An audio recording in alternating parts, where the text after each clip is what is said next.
السلام عليكم ورحمة الله وبركاته. وعليكم السلام ورحمة الله وبركاته. الحمد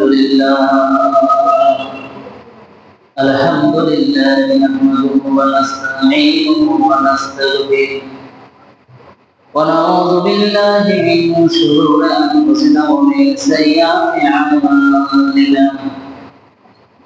من يهده الله فلا مضل له ومن يضلله فلا هادي له. ونشهد أن لا إله إلا الله وحده لا شريك له، وأشهد أن سيدنا ونبينا ورسولنا ومولانا محمدا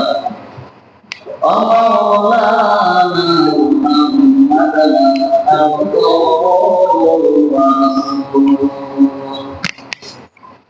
الذي أرسله بالحق بشيرا ونذيرا وداعيا إلى الله بإذنه وسراجا منيرا.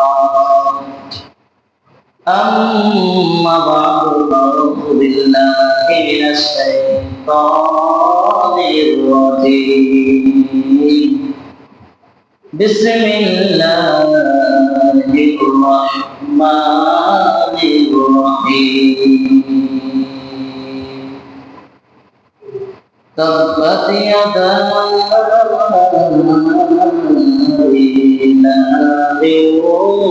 وتب ما أغنى عنه وما كسب سيصلى نارا ذات لهب وامرأته حمالة الحطب في جيدها حبل من مسد. وعن أبي هريرة رضي الله عنه قال قال رسول الله صلى الله عليه وسلم لا يدخل الجنة رجل بيد حرام. إن الله وملائكته يصلون على النبي يا أيها الذين آمنوا صلوا عليه وسلموا تسليما. اللهم صل على سيدنا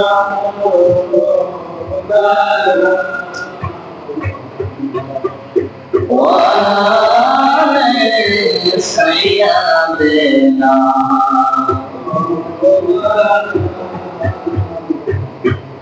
মসজিদের একটু মাটি বায়না করলাম রে, মসজিদের একটু মাটি বায়না করলাম রে। আতর গোলাপ সুরমা চন্দন কাপড় নামের দেহ বন্ধন, আতর গোলাপ সুরমা চন্দন কাপড় নামের দেহ বন্ধন। আলমারিতে রাখলে তুলে একটি পান্তুরা রে, এখনই তো আসতে পারে চলে যাওয়ার নাম করে। আল্লাহুম্মা সাল্লি আলা সাইয়্যিদিনা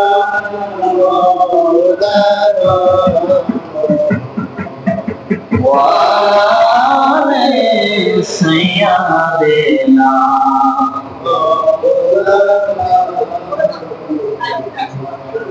আলহামদুলিল্লাহ, সমস্ত তারিফ সমস্ত প্রশংসা সেই মহান আল্লাহ রাব্বুল আলামিনের জন্য, যে মহান আল্লাহ রাব্বুল আলামিন আমাকে আপনাকে সারাদিনের ব্যস্ততা থেকে বিরত রেখে জুমার দিনে মসজিদে এসে আগে আগে বসার তৌফিক দান করলেন। এজন্য সকলেই প্রাণ খুলে বলে আলহামদুলিল্লাহ।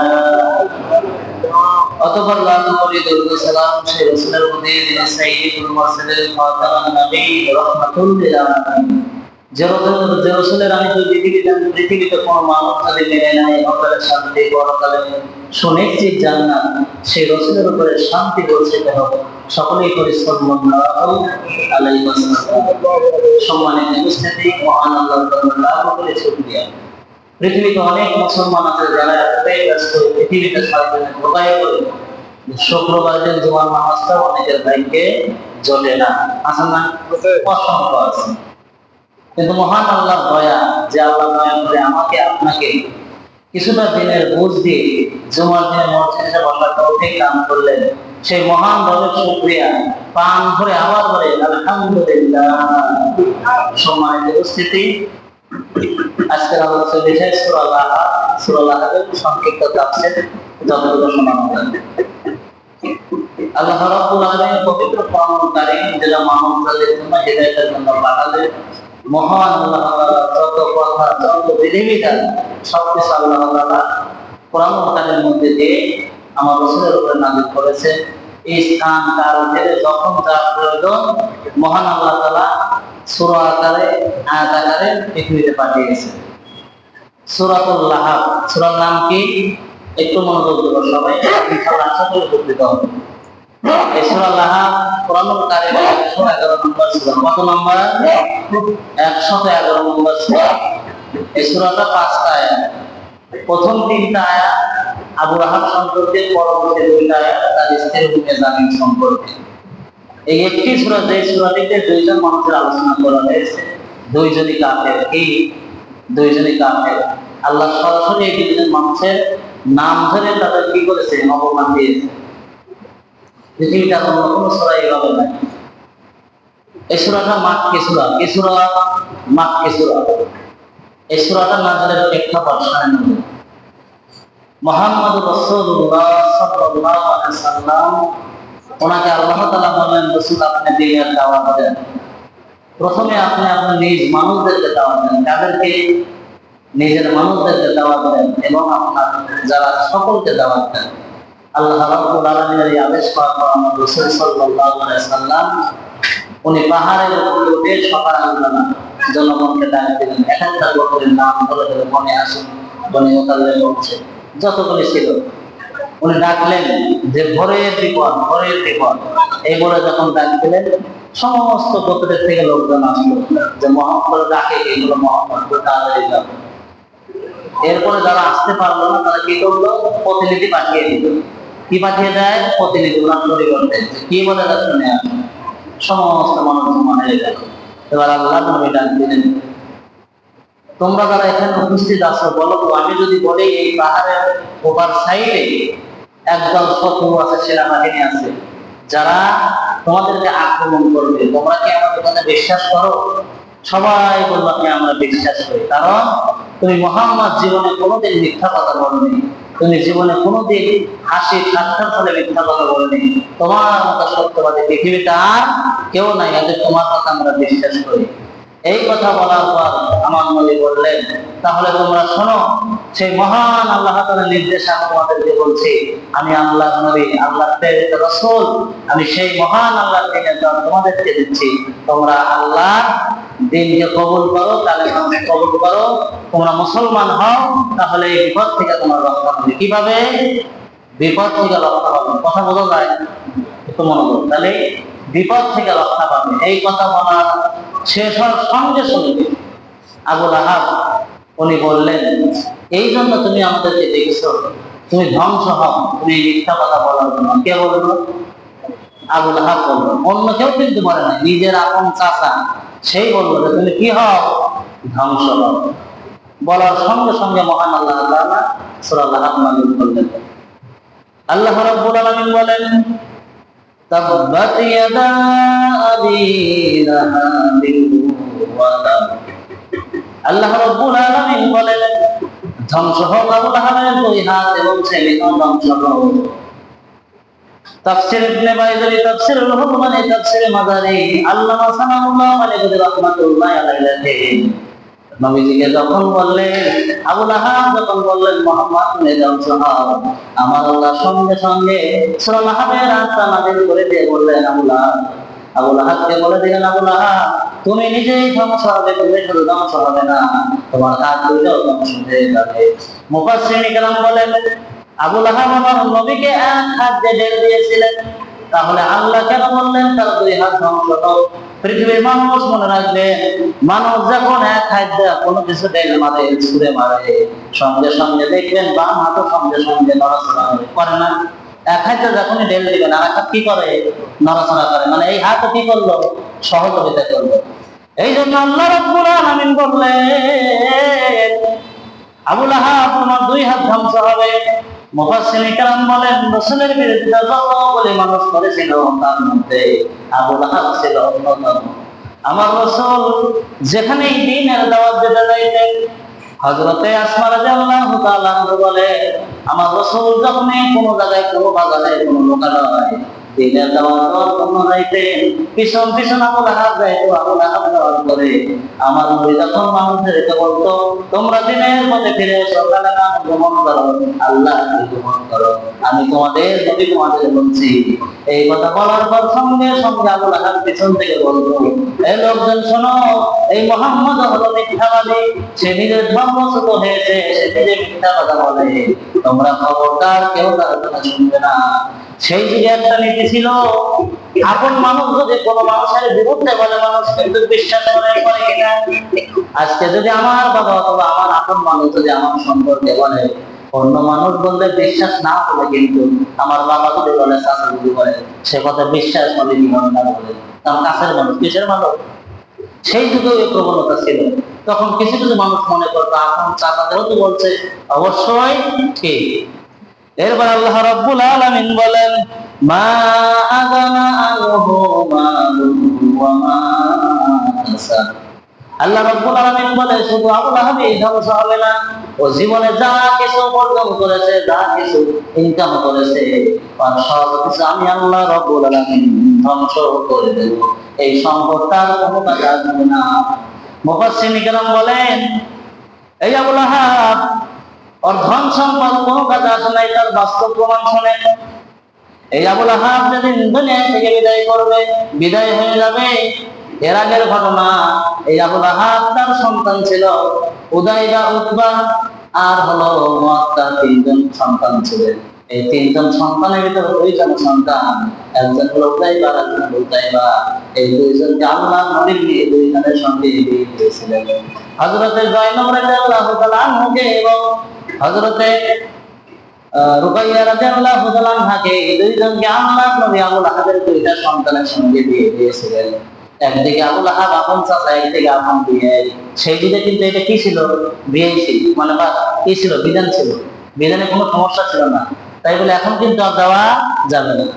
সম্মানিত উপস্থিতি, এই সূরা নাযিল হওয়ার পর আবু লাহাব চলে আসলো। আসার পরে তার সন্তানকে ডেকে বলে, উতাইবা, শোনো, মুহাম্মদ আমার বিরুদ্ধে কবিতা রচনা করেছে, আমার বদনাম করেছে, অতএব তার দুইটা মেয়ে আমার বাড়ির বউ হয়ে থাকবে, আমি এটা মেনে নিতে পারবো না। অতএব তোমরা যদি এই দুইজন স্ত্রীকে যদি তালাক করে না দাও, তোমাদের সাথে আমার কোনো কথা নাই। এমন সব মনে সব পৃথিবীতে আছে না? যৌতুক কম হলে বলে বউ তালাক দিয়ে আসে না? আবার ভালো বিধান আছে। সম্মানিত উপস্থিতি, এই দুইজন সন্তানের মধ্যে উতাইবা ছিল বাকভক্ত, বলার সঙ্গে সঙ্গে দৌড়া চলে গেলেন, ডাক দিয়েছে, মুহাম্মদ শোনো, তুমি আমার বাবার বিরুদ্ধে বলেছো, তুমি আমার বাবাকে অপমান করেছো, আমি বলে দিলাম আমরা দুই ভাই এই মুহূর্তে তোমার দুইটা মেয়েকে এই মুহূর্তে তালাক দিলাম। শুধু তালাকই দিল না, ওই মুহূর্তে তালাক দেওয়ার পরে এই উতাইবা আমার নবীর চেহারার সামনে ফটো ফেলে দিলেন। আমার নবী এত কষ্ট পেয়েছিলেন, এখানে যারা আছেন তারা বুঝলেন, একেবারে অভাবের সংসার, একসঙ্গে দুইটা মেয়েকে যদি তালাক দেয়, তাহলে ওই বাবার কি পরিমাণ কষ্ট লাগতে পারে বলেন তো? আমার নবী এত কষ্ট পেলেন, দুই চোখের পানি ছেড়ে আমার নবী বললেন, রব্বুল আলামিন পৃথিবীতে তোমার যত কুকুর আছে আল্লাহ, এই কুকুরদের মধ্যে একটা কুকুরকে এই আবু লাহাবের সন্তানের উপর তুমি বিজয় দান করে দিও। বলে সুবহানাল্লাহ। কি করলেন উনি? বদদোয়া করলেন। রাসূল কয়েকটা বদদোয়া করেছেন, তার মধ্যে এইটা। এবার আবু লাহাবের সন্তান চলে এসেলেন, তার মা উম্মে জামিল। এই উম্মে জামিল বললেন, বেটা রে, মুহাম্মাদের মেয়েকে ছেড়ে দিয়ে আসলি, মুহাম্মদ কি কোনো কিছু বলেছে? এই আবুল আহাবের সন্তান দায়িত্ব বলে, মা তেমন কিছু বলে নাই, তবে চলে আসার সময় একটা কথা বলেছে, আল্লাহ পৃথিবীতে যত কুকুর আছে এই কুকুরগুলোর মধ্যে একটা কুকুর এই সন্তানের উপর তুমি বিজয় দান করে দিও। এইবার উম্মে জামিল চিন্তায় পড়ে গেলেন, বলে মোহাম্মদ সাংঘাতিক মানুষ, কারণ যা বলে তাই হয়, যেহেতু তোমাকে বদদুয়া দিয়েছে একটু সাবধানে থাকতে হবে। আবুল আহাব ব্যবসার জন্য সিরিয়ায় চলে যাবেন। এবার চিন্তা করলেন, দেশে আর মেয়ে দিয়ে দেবো না, বিদেশে মেয়ে দিয়ে দেবো।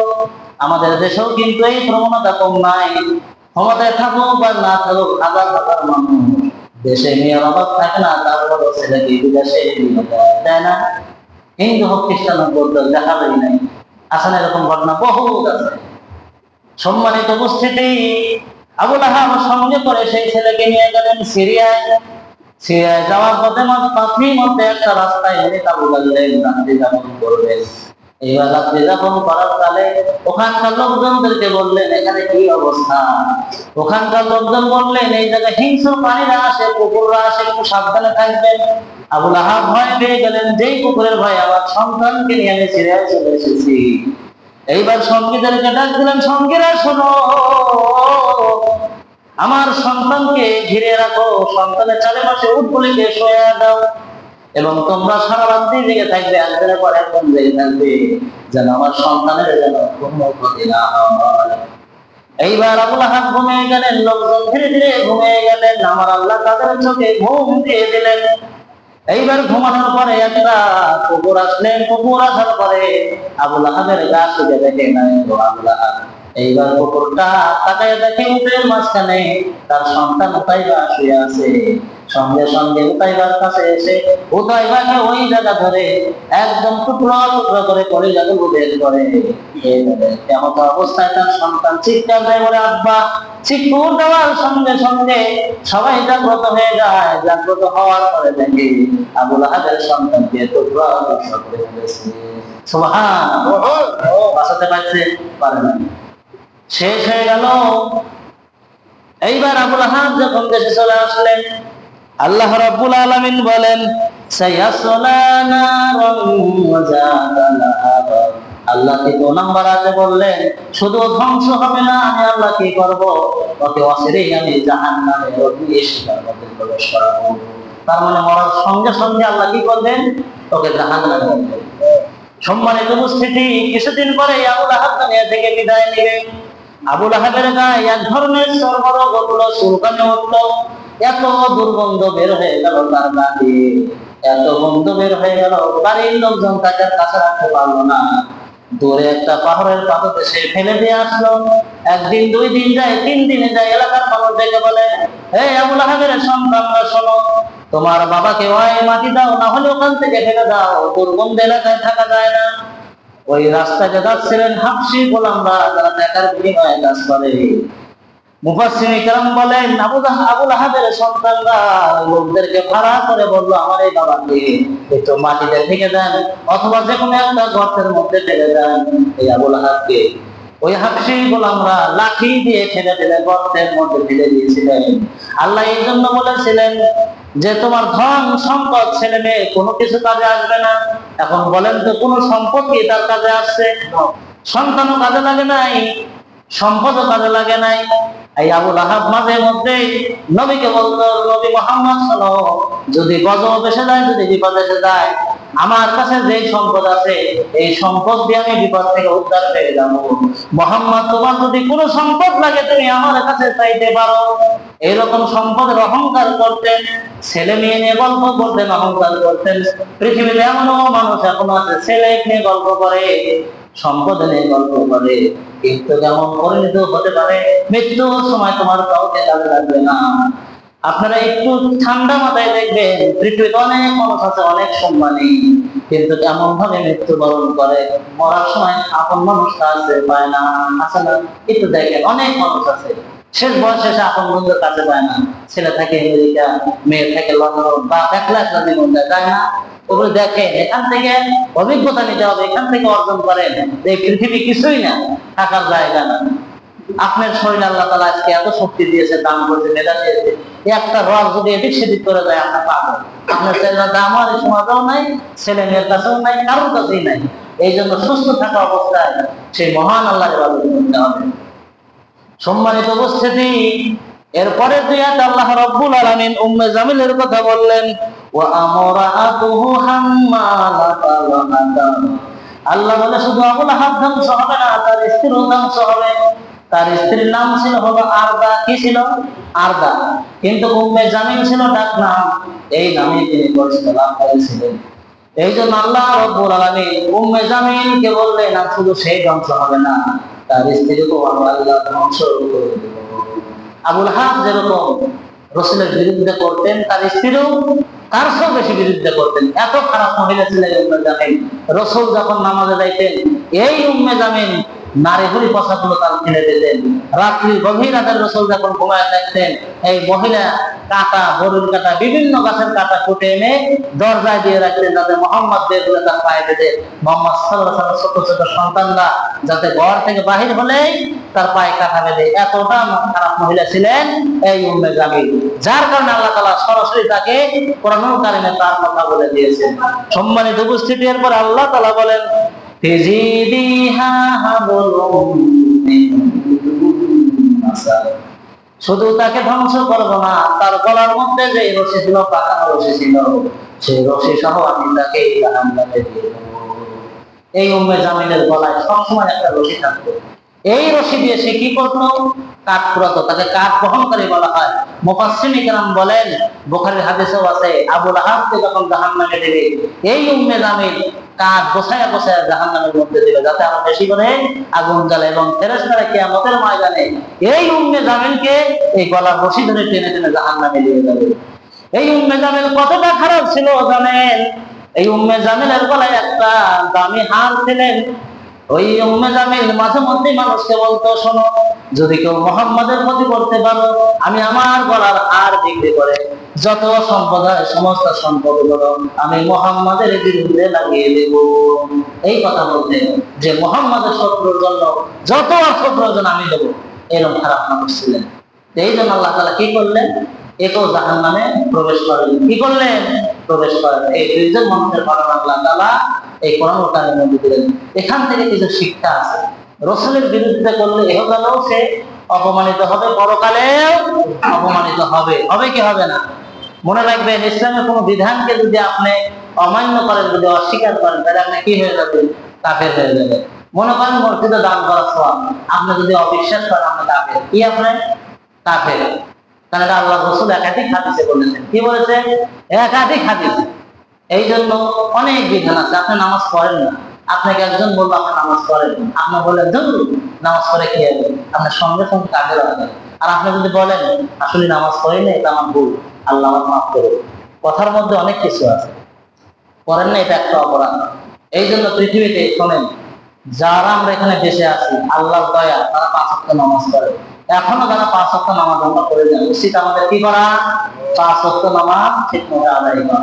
5 ওয়াক্ত নামাজ যদি আপনি ঠিকমতো আদায় করেন, অন্যান্য যে গুণাবলী আছে এগুলি আল্লাহ তাআলা কি করবে? ধীরে ধীরে আপনাকে মাফ করে দেবে এবং সমস্ত পাপ কাজ থেকে ধীরে ধীরে আপনাকে ফিরিয়ে নিয়ে আসবে। আর আপনি যদি শুরুই না করেন, ফিরতে পারবেন না। পারবেন? একটা বার চিন্তা করেন, আমার বয়স 60, 70, আমার কত ছোট মানুষ এই পৃথিবীতে নাই। আমার বন্ধু যাদের সাথে খেলছে তারা দমে আছে নাই, তারা চলে গেছে। আল্লাহ যে আমাকে বাঁচায় রাখছে, ইবাদত করার সুযোগ দিচ্ছে, এটাই তো বেশি। এই জন্য এখনো সময় আছে। হয়তো বিভিন্ন দোকান পাঠে গল্প গুজব না করে এই মাদ্রাসায় যখনই আদান হয়, অনেক মানুষ আছেন নামাজ পড়েন, অনেকেই পড়েন না, ডাকলেও আসেন না। এই জন্য আপনাদের কাছে অনুরোধ, মসজিদের ইমাম হিসাবে আমার যতটুকু দায়িত্ব আপনাদের বলা, মানা না মানা আপনার ব্যাপার। কার ব্যাপার? কিয়ামতের মাঠে তো আল্লাহ বলবেন আমার এটা বলিস নাকি ভয়। এই জন্য সকলকে আহ্বান জানাচ্ছি, নামাজ পড়বেন, যতটুকু সম্ভব হয় আর্থিক ইবাদত করবেন, খেদমত করবেন। আমরা সকলেই জানি আমাদের এই মসজিদের কাজ চলমান, যে যা পারি ইনশাআল্লাহ মসজিদের উন্নয়নের জন্য দান করবেন। এদের শুনলেন তো আবু লাহাবের ঘটনা, কত সম্পদের মালিক, কোনো কাজে আসে নাই। এই জন্য পৃথিবীতে যত দেশে আছেন ইনকামের পাশাপাশি দান করবেন। আর আপনি যদি 1 টাকা দান করেন, আল্লাহর কসম বলছি, আমার আল্লাহ আপনার আমলনামায় 10 টাকা কম দান করবে ইনশাআল্লাহ। এবং অনুরোধ, বিগত মাহফিলে যারা দান করেছিলেন, আপনাদের কাছে সবিনয় অনুরোধ, আপনাদের পায়ে হাত দিয়ে বলি দানগুলি পরিশোধ করেন। কারণ কাজ শুরু, অনেক টাকার প্রয়োজন। আর নতুন করে শ্রদ্ধেয় বড় ভাই শামসুল ভাই ঢাকা থেকে 2000 টাকা এই টাইলসের জন্য পাঠিয়েছে। ওনার বাবা মা দুজনেই কবর আছে, আমরা জানি, ওনার জন্য দোয়া করবো। আব্দুল রাজ্জাক ভাই উনিও ইনশাআল্লাহ বাবা লেখা দিয়ে দিয়েছে, ওনার জন্য আমরা প্রাণ করে দোয়া করি। সকল দানবীর জন্য আমরা দোয়া করি। একজন দান নিজে করবেন, যদি না পারেন, যদি কেউ পরিচিত থাকে তার কাছ থেকে যদি আপনি এনে দিতে পারেন, আপনিও সওয়াব পাবেন। এই জন্য সকলেই আমরা চেষ্টা করবো যাতে মসজিদটাকে আরো উন্নত করা যায়, আরো বিউটিফাই সুন্দর করা যায়। সম্মানিত উপস্থিতি, এই বলে আমি আমার সংক্ষিপ্ত বক্তব্য আজকে এখানে শেষ করছি এবং সকলেই উদার আহ্বান, সকলেই দান করবেন ইনশাআল্লাহ। আসসালামু আলাইকুম ওয়া রাহমাতুল্লাহ।